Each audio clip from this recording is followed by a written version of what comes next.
14వ వచనం చూడండి. ఆకాశ మండలం గుండా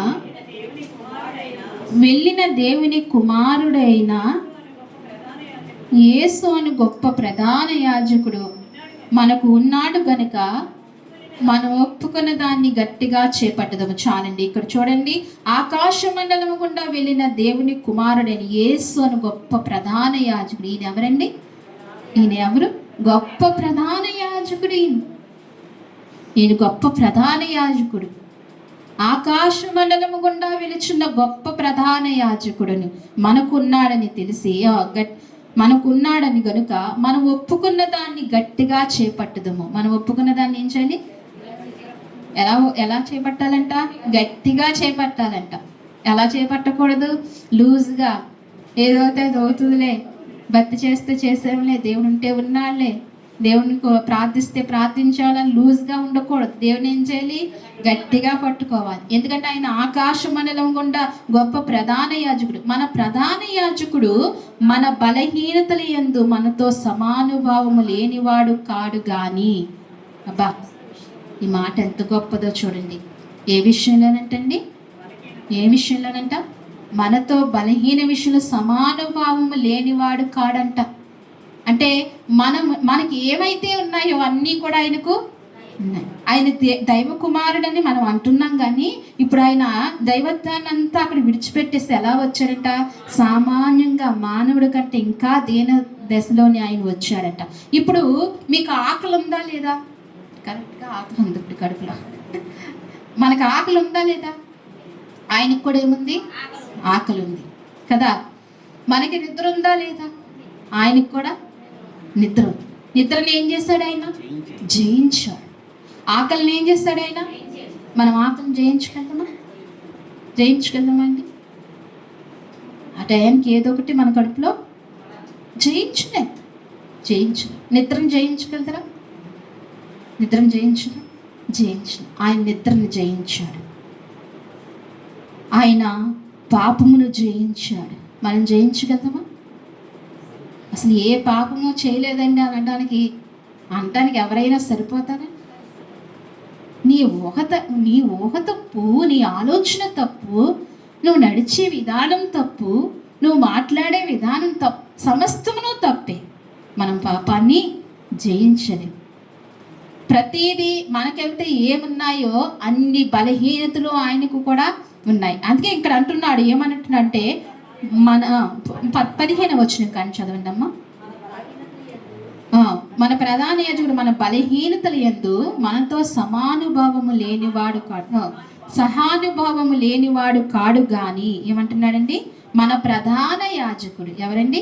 ఆయన మన ప్రధాన యాజకుడు మన బలహీనతల యందు మనతో సహానుభావము లేనివాడు కాడు గాని. ఏం లేనివాడండి? సమస్త విషయములోను మనవలని శోధింపబడవలనని ఆయన పాపము లేనివాడుగా ఉండెనబ్బా. సమస్త విషయంలో ఏమయ్యాడంట? మనవలే ఏమయ్యాడంట? శోధింపబడ్డాడంట. మనవలే ప్రతి విషయంలో ఆయన ఏమయ్యాడు? ఎవరి చేత శోధింపబడ్డాడు? ఆయన సాతాను చేత శోధింపబడ్డాడు, లోకం చేత శోధింపబడ్డాడు, మనుషుల చేత శోధింపబడ్డాడు, శరీరము చేత శోధింపబడ్డాడు. అన్ని విధాలుగా మనవలే ఏం చేస్తాడైనా? శోధింపబడ్డాడు. సహానుభావుడు అంట మనవలే. అయితే ఆయన పాపము లేనివాడుగా ఉండేది. ఎలా అన్నాడండి? ఆయన పాపము లేనివాడు. ఆయన పావనమూర్తి, ఆయన పరిశుద్ధుడు. పాపరహితుడిలో నుండి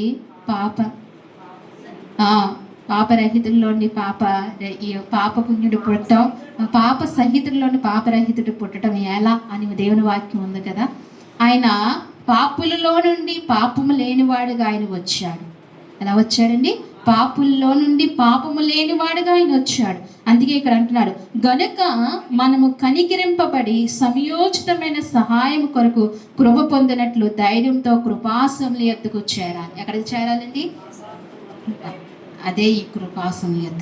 ఎలా చేరాలి? ధైర్యంతో చేరాలంట. ధైర్యంతో చేరాలి. ఆయన పాదాలు ధైర్యంతో పట్టుకోవాలి. అందుకే అంటున్నాడు, మనము కనికరింపబడిన వారు. ఎవరమండి? మనం. ఆ స్త్రీ ఏమైంది? కనికరింపబడింది. ఈనాడు మనం కూడా ఏమవుతున్నాము? కనికరింపబడుతున్నాం. ఆయన సత్యమే చెప్తున్నాడు, ఆయన అబద్ధమేమీ చెప్పట్లేదు. ఆయన ఎవరండి? పరిశుద్ధుడు, సత్యమే దైవ కుమారుడు. నేను సత్యమే చెప్తున్నాను. నేను మీ పాపములు మిమ్మల్ని క్షమిస్తాను, మీ పాపములు క్షమిస్తాను, మిమ్మల్ని బాగు చేస్తాను. ఆయన సత్యమే చెప్తున్నాడు. ఆ స్త్రీ కనికరింపబడింది. ఇప్పుడు మనం కూడా సమయోచితమైన సహాయం కొరకే, కృప పొందటకే ధైర్యముతో కృపాసముల యొద్దకు ఏమవ్వాలంటండి? చేరాలి. కృపాసముల యొద్దకు చేరాలి. ధైర్యంతో ఎప్పుడైతే కృపాసముల యొద్దకు చేరుతామో మనం ఏమవుతామంట? కనికరింపబడతామంట. ఏమవుతామంటండి? కనికరింపు. ఆయన కనికరము కావాలా వద్దా? ఆ స్త్రీ కనికరము పొందుకుందా లేదా? అందరూ ఆమెను ఏం చేయాలనుకున్నారు? ఆమెను అందరూ కూడా వెలివేయాలనుకున్నారు, చంపేయాలనుకున్నారు, దూషించాలనుకున్నారు. కానీ మన దేవుడు ఆమెని ఒక్క మాట కూడా అనలేదు. ఒక్క మాట కూడా, నువ్వు ఎందుకు అలా చేసావు అమ్మా అని కూడా, అమ్మా అని పిలిచి, నేను కూడా నిన్ను శిక్షించను, నువ్వు మరలా వెళ్ళి ఈ విషయాన్ని, నువ్వు ఈ పాపాన్ని చేయకని చెప్పి దేవుడు ఆమెను దీవించి పంపించాడు. అలాగే మనల్ని కూడా దేవుడు దీవించి ఆశీర్వదించి పంపించాలంటే మనం ఎక్కడికి రావాలి? కృపాసముల యొద్దకు రావాలి, ధైర్యముగా రావాలి. ఆమె ధైర్యంగా ఎవరి ఎదుట నిలబడిందండి? దేవుని ఎదుట, ఆ యేసుక్రీస్తు ప్రభు ఎదుట నిలబడింది. అలాగే మనం కూడా ధైర్యంగా ఆయన ఎదుట నిలబడి ఆయన కనికరమును పొందుకొని, ఆయన కృపను పొందుకొని మనం కూడా జీవించాలని ఈ మధ్యాహ్న కాల సమయంలో దేవుడు మీతో నాతో మాట్లాడి ఈ మాటలు దేవుడు దీవించి ఆశీర్వదించిన గాక. ఆమేన్. ప్రార్థన చేసుకుందామండి. ప్రతి ఒక్కరు మోకరించినట్లయితే ఒక దినం ప్రార్థన చేసుకుందాం. ఒక నిమిషము ప్రతి ఒక్కళ్ళు కూడా మోకరించినట్లయితే అందరం కూడా ప్రతి ఒక్కరు మోకరిద్దాం. ఆత్మదేవుడు మీతో నాతో మాట్లాడారు. అదే ఆత్మదేవుడు ప్రార్థన చేయాలని కోరుకుంటున్నారు. ప్రతి ఒక్కరు కూడా ప్రార్థన చేద్దాం. దేవానికి స్తోత్రమయ్యా, ఇంతవరకు మీరు నాతో మాతో మాట్లాడుతూ వచ్చిన మాట కొరకే నీకు స్తోత్రాలు ప్రభువా. అవునయ్యా, నువ్వు సత్యమే చెప్తున్నావయ్యా, నువ్వు సత్యస్వరూపుడివయ్యా, నువ్వు నిజమే చెప్తున్నావు, నిజమైన దేవుడు ప్రభా. నిన్ను అందరూ అంగీకరించలేకపోయారు ప్రభా. అనుక్షణము నిన్ను పరిశీలిస్తూ, పరిశోధిస్తూ, పరీక్షిస్తూనైనా ప్రభా నీ వెంట, నీ వెనుక నడిచారు తండ్రి. నీ చుట్టూ అనేక మంది ఉన్నారు ప్రభా. నువ్వైతే అందరినీ క్షమించుకుంటూ వెళ్ళావు, అందరినీ రక్షించుకుంటూ వెళ్ళావు స్వామి. అయ్యా, ఇదిగో మరి ఆ స్త్రీను, పట్టబడిన స్త్రీను నైనా నీ ఎదుటికి తీసుకొచ్చినప్పుడు ప్రభా అందరూ రాళ్ళని చూశారు ప్రభా. నీవైతే క్షమించావు ప్రభా. నీదెంత గొప్ప మనసు అయ్యా, నీదెంత గొప్ప మనసు ప్రభా. నీది క్షమించే మనసు ప్రభా, నీది రక్షించే మనసు ప్రభా, నీది కాపాడే మనసు తండ్రి. నీ వంటి మనసు ఈ లోకంలో ఎవరికీ లేదు కదా ప్రభా. అయ్యా, ఎందరికీ లేదు కదా ప్రభా. అలాంటి దేవుని మేము సేవిస్తున్న ఈ మధ్యాహ్న కాల సమయంలో నీ కనికరము మాకు దయచేయండి స్వామి. అయ్యా, ఇదిగో మరి సమయోచితమైన సహాయం కొరకే, కృప పొందుటకై ధైర్యంతో నీ కృపాసములెందుకు చేరే మేమనైనా వ్యక్తులుగా మమ్మల్ని చేయండి తండ్రి అని ప్రతి ఒక్కరు అడుగుదామా? ప్రతి ఒక్కరు మీ రీతిగా ప్రార్థన చేద్దామా? అయ్యా, మాకు గొప్ప ప్రధాన యాజకుడా, మాకు సరిపోయే యాజకుడా, మా ఇంటినైనా ఆకాశమండలము గుండా వెలుచున్న గొప్ప ప్రధాన యాజకుడా, నీకు స్తోత్రమయ్యా అని ప్రతి ఒక్కరము కూడా నువ్వు నాతో మాట్లాడినందుకు నీకు వందనాలయ్యా. నువ్వు నన్ను దర్శించినందుకు వందనాలయ్యా. అయ్యా, ఈ సమయంలో నువ్వు నాతో నైనా మాట్లాడినందుకు నీకు స్తోత్రమని ప్రతి ఒక్కరము ప్రార్థనా పూర్వకంగా ఉందండి. చిన్న ప్రార్థన చేసుకుందాం. తల్లి ప్రార్థన చేస్తారు. మనందరం లేచినని బట్టి దేవుని కానుకలు సమర్పించుకుందామండి. కూర్చుందామండి. మరి ఈ బుధవారం ఎవరు పెట్టుకుంటారు మీటింగు? ఈ బుధవారం ఎవరు పెట్టుకుంటారు? ప్రతి ఒక్కళ్ళు పెట్టుకోవాలి. అక్కడ వచ్చి అందరూ వచ్చి పాటలు పాడి దేవుని వాక్యము వెదజల్లుతుండగా దేవుడు గొప్ప కార్యాలు చేస్తాడు. ఈ బుధవారం ఎవరు పెట్టుకుంటారు? ఈ బుధవారం మరి ఈ బుధవారం తల్లి లేలమ్మ గారు, కుమారి గారి ఇంటికాడ వారి గృహంలో ఈ బుధవారం ప్రార్థన జరుగుతుంది. కరెక్ట్గా 7 గంటలకండి. తప్పనిసరిగా అందరూ రండి. ఆటో తాడేరు కదా, ఆటో మీద వెళ్దాం, మీరు అందరూ రండి. రాత్రి లక్ష్మి గారు తీసుకెళ్లారు మనందరినీ, యశోదమ్మ గారే ఏర్పాటు చేశారండి. చక్కగా అందరూ రండి. ఆ కుటుంబానికి వచ్చి మనం ప్రార్థన చేద్దాం. ఎక్కడండి ఈ బుధవారం? అందరికీ చెప్పి వినపడింది కదండి. చాలా మంది టైం గుర్తు పెట్టుకోరు, ఎక్కడో గుర్తు పెట్టుకోరు. అలా కాకుండా ఎన్ని గంటలకండి? 6:30కే మనం ఇక్కడ బయలుదేరితే కరెక్ట్గా 7ంటికి అక్కడికి వెళ్ళగలుగుతాం. 9 లోపులోనే రావడానికి బాగుంటుంది. రాత్రి 9 అలాగే అండి. అందరూ వస్తారు కదా, అందరూ రావాలి. మన సహవాసం ఉందనే కదా ధైర్యంగా మనం అందరం ఉండగలుగుతున్నాం. అందుకే అందరి ఇంట్లోకి అందరూ రావాలి.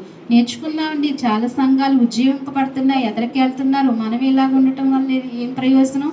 అందుకు గొప్ప కార్యాలు కూడా మనం కూడా చూద్దాం. ఈ బుధవారం తల్లి ఇంటి కాడ ప్రార్థన తప్పనిసరిగా అందరూ రండి. అలాగే శుక్రవారం ఉపవాస కూడిక.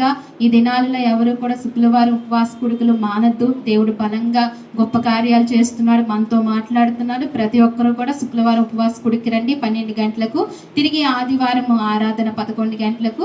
ఈ సాయంకాలం 5 గంటలకు సండే స్కూల్ అండి. మీ పిల్లలను పంపించండి సండే స్కూల్కి. 5 గంటలకు బిడ్డలు నడిపిస్తున్నారు. అలాగే ప్రార్థన చేసుకుందామండి. మరి ఇంకేమైనా ప్రార్థన విన్నపాలు ఉన్నాయా?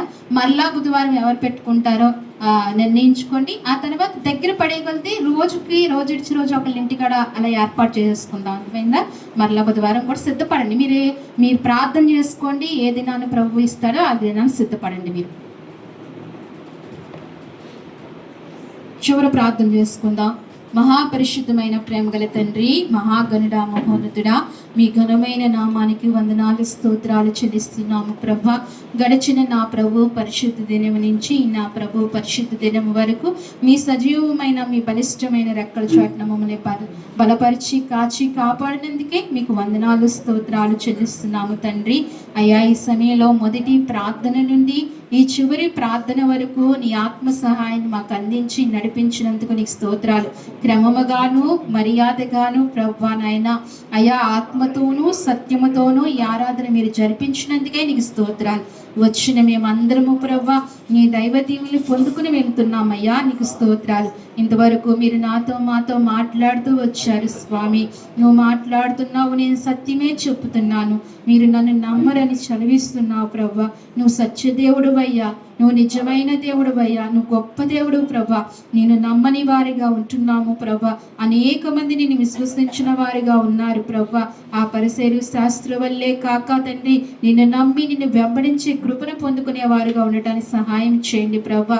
అయా, పట్టబడిన స్త్రీని నాయన మధ్య నిలబెట్టినప్పుడు ప్రభా అందరూ రాళ్ళు రువ్వాలనుకున్నారు ప్రభా. నువ్వు క్షమించేవాడువు నాయన, నువ్వు కాపాడేవాడువు ప్రభా.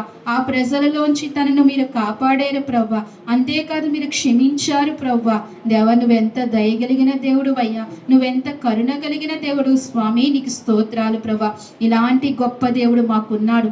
ఆకాశ మండలము గుండా ఉన్న గొప్ప ప్రధాన యాజకుడని అయ్యా నీ వాక్యము మాకు సెలవిస్తుంది ప్రభా. అవును తండ్రి, నువ్వు మాకు గొప్ప ప్రధాన యాజకుడు తండ్రి, నీకు స్తోత్రాలు. అలాగే తండ్రి నైనా, ఇదిగోనైనా కృప పొందుటకై ధైర్యంతో నీ కృపాసముల ఎద్దుకు చేరమన్నావు ప్రభా. మేము నీ కృప పొందుటకై ధైర్యంతో నీ సన్నిధికి చేరే బిడ్డలుగా మమ్మల్ని చేయమని మీ సన్నిధిలో నడిపిస్తున్నాం. ఈయన వాక్యాన్ని తండ్రి నీరు కట్టి ఫలింపచేయండి. ఒక్కొక్కరి హృదయాల్లో ప్రభా ఫలింపచేయండి ప్రభా. వారి మంచి నేల మీద పడిన ఇత్తనాలుగా మీరు చేయమని ప్రార్థిస్తున్నాను తండ్రి. సహాయం చేయండి తండ్రి, నీ కృప దయచేయండి. అలాగే ఈ సమయంలో సాక్ష్యం ఇచ్చిన బిడ్డలను బట్టి నీ సన్నిధిలో ప్రార్థిస్తున్నాను. వారిని బలపరచండి తండ్రి. మునీకి మంచి ఆరోగ్యం ఇవ్వండి, బలం ఇవ్వండి, శక్తినివ్వండి. అయా పాత్మకు మంచి ఆరోగ్యం, బలం, శక్తిని మీరు దయచేయమని మీ సన్నిధిలో ప్రార్థిస్తున్నాం. యశోదమ్మ గారికి మంచి ఆరోగ్యం, సుబ్బారావు గారికి మంచి ఆరోగ్యం. వారి రాత్రి కాలంలో చేసిన గొప్ప అద్భుతాన్ని బట్టి నీకు స్తోత్రాలు చెల్లిస్తున్నామయ్యా, నీకు వందనాలు ప్రభా. అలాగే ఇదిగో మరి గంగారు ఇచ్చిన సాక్ష్యము ప్రభా. అయా, వేరే వ్యక్తి గారు ప్రభా ఎవరో డబ్బులు ఇచ్చిన్నారు, తిరిగి ఎవరైనా ఆ వ్యక్తికి డబ్బులు రావడానికి సహాయం చేయండి. నీకు అసాధ్యమైనది ఏదీ లేదు, సమస్తము సాధ్యమే. అవతల వ్యక్తిని బలపరచండి, యువతల వ్యక్తికి ఇవ్వడానికి సహాయం చేయండి ప్రభా. కృప దయచేయండి. అలాగే తండ్రి, వారి వాళ్ళని మీరు జ్ఞాపకం చేసుకోండి. వారి కుమార్తె ఈసా విషయంలో సహాయం చేయండి. ఆ బిడ్డ వివాహ విషయంలో సహాయం చేయండి. ఈ 2 కార్యాలు జరిగించండి. ఒక అన్యులు ప్రార్థనా సహాయం కోరుకున్నారు ప్రభా. అయా, నీ వైపుకు తిరగటానికి, అయా నిన్ను కలిగి ఉండటానికి గొప్ప కార్యాలు మీరు చేయమని ప్రార్థిస్తున్నాను తండ్రి. అయా, సహాయం చేయండి. అలాగనే ప్రభా ఈ సమయంలో తండ్రి లేలా గరిచిన సాక్ష్యాన్ని బట్టి నీకు స్తోత్రాలు. అయా, కుటుంబాన్ని మీరు జ్ఞాపకం చేసుకోండి. కుమారి గారిని జ్ఞాపకం చేసుకోండి. ఆరోగ్యం ఇవ్వండి, బలం ఇవ్వండి, శక్తితో నింపండి. మంచి ఆరోగ్యం ఆ బిడ్డకు దయచేయండి స్వామి. అయ్యా, వారికి ఇచ్చిన అమౌంట్ తిరిగి వారికి రావటానికి అయ్యా ఇదిగో దారులు తెరవండి. వారి చేతులు బలపరచండి ప్రభా. మనోకి మంచి ఉద్యోగం స్థిరపరచండి, కృప దయచేయండి స్వామి, నీకు స్తోత్రాలు. అలాగనే తండ్రి ఈ సమయంలో ఆరుకు ఇచ్చిన సాక్ష్యాన్ని బట్టి ప్రార్థిస్తున్న తల్లి లక్ష్మి గారికి మంచి ఆరోగ్యం ఇవ్వండి. నరాల ఎముకలు మీరు ముట్టుకోండి ప్రభా, శిరస్సును మీరు తాకండి ప్రభా, ఆలోచనలు తొలగించండి మీ వైపునైనా ప్రభా. నైనా ఇదిగో మరి ఆలోచనలే కలిగి జీవించి కృప తల్లికి ఇవ్వండి తండ్రి. నాయన తల్లికి మంచి ఆరోగ్యం ఇవ్వండి, బలం ఇవ్వండి, శక్తిని ఇవ్వండి స్వామి. అలాగే నైనా ఐశ్వర్యకు మంచి ఆరోగ్యం ఇవ్వండి, బిడ్డల హస్తాలు బలపరచండి, చేతి పనులు దీవించండి, కుటుంబాన్ని మీరు ఆశీర్వదించమని ప్రార్థిస్తున్నాను తండ్రి. అలాగే ఇంకో సాక్ష్యం బట్టి ప్రార్థిస్తున్నాను ప్రభా. వరలక్ష్మి గారిని మీరు జ్ఞాపకం చేసుకుని ఎందుకో ఈ తావుకి నడిపించారు ప్రభా. నాయన ఈ తావుకి మీరు నడిపించారు, గొప్ప కార్యం ఆ బిడ్డ జీవితంలో చేయండి స్వామి. నాయన నువ్వు ఇక్కడ ఆ బిడ్డకు కనిపించావు స్వామి, నిన్న ఆ బిడ్డ చూశారు ప్రభా. ఇక్కడ మీరు ఉన్నారని మరొకసారి ఆ బిడ్డ ద్వారా రుజువు పరిచారు ప్రభా. మా విశ్వాసాన్ని బలపరిచారు స్వామి, నీకు స్తోత్రాలు తండ్రి. నాయన నువ్వు ఆత్మస్వరూపుడివి తండ్రి, మా మధ్యన ఎప్పుడూ ఉంటూనే వచ్చావయ్యా. అయ్యా అనేక మార్లు మీరు మాకు కనబడుతూ వచ్చారు, మీ స్వరాన్ని వినిపిస్తూ వచ్చారు స్వామి. దేవానికి స్తోత్రాలు నాయన. ఇంకా ఇక్కడ ఉన్న ఆయనను ప్రభా, ఈ గుంపునంతటిని మీరు బలపరచండి తండ్రి, మీరు ఇంకను దర్శించండి తండ్రి. అనేకమైన మేలులు పొందుకునే కృప దయచేయమని ప్రార్థిస్తున్నాను. ఈ సమయంలో వరలక్ష్మి గారి కుటుంబాన్ని అంతటినీ దీవించి ఆస్వాదించండి. అలాగే కుమారి గారిని జ్ఞాపకం చేసుకుని వారిని దీవించి ఆస్వాదించండి. అలాగే నేదుగో ఈ సమయంలో వరలక్ష్మోదరిని జ్ఞాపకం చేసుకోండి, వారి కుమారుడు బాలు జ్ఞాపకం చేసుకొని బిడ్డను బలపరచండి, ఆ కుటుంబాన్ని దీవించండి. అలాగే సౌభాగ్యం జ్ఞాపకం చేసుకోండి, బిడ్డను దీవించండి, ఆ కుటుంబాన్ని ఆశీర్వదించండి. రామనమ్మ గారిని జ్ఞాపకం చేసుకోండి, వారి కుటుంబాన్ని దీవించి ఆశీర్వదించండి, ఆ కుటుంబంలో ఉన్న లోటుని తొలగించండి. కోడలు దేవిని నడిపించండి. అయా బిడ్డల కుటుంబాన్ని కట్టమని ప్రార్థిస్తున్నాను స్వామి, నీ స్తోత్రాలు. నీ దైవ సౌకర్యాలు జ్ఞాపకం చేసుకోండి ప్రభా. అలాగే ఇక్కడ పురుషులు ఉన్నారు, సుబ్బారావు గారిని బట్టి, అలాగే తండ్రి సత్యనారాయణ గారిని బట్టి, అయా జ్ఞాన కుమారుని బట్టి తండ్రి ప్రార్థిస్తున్నాను. అలాగే బిడ్డల తండ్రి నైనా అభిషేక అఖిల్ని బట్టి ప్రభా, మీ దాసుని బట్టి ప్రార్థిస్తున్నాను. బిడ్డను దీవించండి, సమస్త ఘనత మహిమ నువ్వు చెల్లించుకోండి ప్రభా. బిడ్డలందరినీ సంపూర్ణంగా దీవించండి. వీరందరికీ కావలసిన అన్ని ఈవులు మీరు అనుగ్రహించండి. మీరు అనుకున్నవన్నీ నేను సఫలం కావడానికి కృప దయచేయండి. తల్లి లక్ష్మి గారిని బట్టి, గంగ గారిని బట్టి ప్రార్థిస్తున్నాను. బిడ్డలు కూడా దీవించి ఆశీర్వదించండి ప్రభా. సమస్త మేలు మీరు నడిపించండి తండ్రి.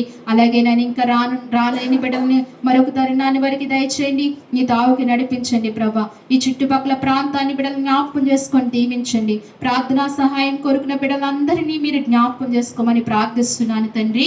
కృప చూపించండి. బుధవారమునైనా గృహ కూడిక జరుగుతుండగా ప్రభా, నైనా గృహ కూడికలో కూడా మీరు తోడుగా ఉండమని నీ సన్నిధిలో ప్రార్థిస్తున్నాను. జయకరంగా జరిపించండి. మాకంటే ముందుగా మీరు ఉండండి స్వామి. వెళ్ళిన చోట తగిన ప్రతిఫలము జరుగుతుంది ప్రభా. అనేకమైన దీవెనలు పొందుకుంటారు ప్రభా. ఈ ప్రార్థనా కూడికల ద్వారా బిడ్డలందరూ దీవెనలు పొందుకోవడానికి సహాయం చేయమని నీ సన్నిధిలో ప్రార్థిస్తున్నాను. కుమారి గారిని వారి కుటుంబాన్ని కూడా జ్ఞాపకం చేసుకోమని ప్రార్థిస్తున్నాను తండ్రి. సహాయం చేయండి. అలాగే తిరిగి శుక్రవారం ఉపవాస కూడికలో మీరు తోడుగా ఉండండి ప్రభా. సహాయం చేయండి ప్రభా. తిరిగి ఆదివారం ఆరాధనలో మీరు తోడుగా ఉండి నడిపించండి ప్రభా. కృప చూపించండి అయ్యా. సాయంకాలం 5 గంటలకు జరుగుతున్న సండే స్కూల్ని జయకరంగా జరిపించండి. అనేక చంటి బిడ్డలు తాకొచ్చి నాయన మంచి మార్గంలో బిడ్డలు నడవటానికి కృప దయచేయండి. మా పరిచర్య అంతటిని దీవించండి, ఆశీర్వదించండి ప్రభా. ఇది దీవెనకరంగా మహిమకరంగా పరిచర్య ఉండటానికి సహాయం చేయండి. కేవలం ఈ పరిచర్య అంతటిలో నీవు మాత్రమే మహిమ పొందుకునే కృపను దయచేయండి ప్రభా. అయ్యా అనేకమైన గొప్ప కార్యాలు మీరు జరిగించండి. ఇంకా ఈ పరిచర్య ద్వారా, ఈ చిన్న సహవాసం ద్వారా సోర కార్యాలు చేయడానికి కృప దయచేయండి ప్రభా. అనేక కార్యాలు మీరు జరిగించండి. అలాగే మార్చిలో జరగబోతున్న ఉపవాస కూడికలు కూడా మీరు జ్ఞాపకం చేసుకోండి ప్రభా. అయ్యా చక్కటి సమయాన్ని మాకు ఇవ్వండి, డేటులు మాకు ఇవ్వండి ప్రభా. అయా 3 దినాలు ఉపవాస కూడికలు ఏర్పాటు చేసుకోవడానికి కృప దయచేయండి. ఇప్పటి నుండి అట్ల కొరకు ప్రార్థిస్తున్నాం ప్రభా. మీరు మా మధ్యలో ఉండండి, మాకు సహాయం చేయండి. ఇంతవరకు నీ ఆత్మ సహాయంతో మమ్మల్ని నడిపించినందుకు నీ స్తోత్రాలు. నీ బిడ్డలందరినీ సమృద్ధిగా దీవించి ఆశీర్వదించి వచ్చే వారం వరకు నీ కృపా కనికరములతో వారు కాచి కాపాడమని స్తుతించి ప్రార్థించి మా ప్రియ రక్షకుడైన యేసుక్రీస్తు వారి నామములో అడిగి వేడుకుంటున్నాము తండ్రి. మన తండ్రి అయిన దేవుని ప్రేమయు, కుమారుడైన యేసుక్రీస్తు కృపయు, పరిశుద్ధాత్మ అన్యోన్య సహవాసము మనకు, మన కుటుంబాలకు, సార్వత్రిక సంఘానికి ఇప్పుడును ఎల్లప్పుడూ సదాకాలము దేవుడు తోడైండి నడిపించును గాక.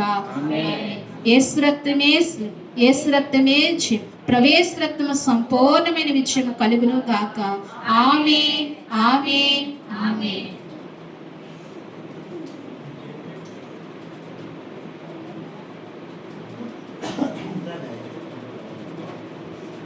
అందరికీ వందనాలమ్మా, అందరికీ వందనాలు. మీ అందరిని దేవుడు దీవించి ఆశీర్వదించును కాక.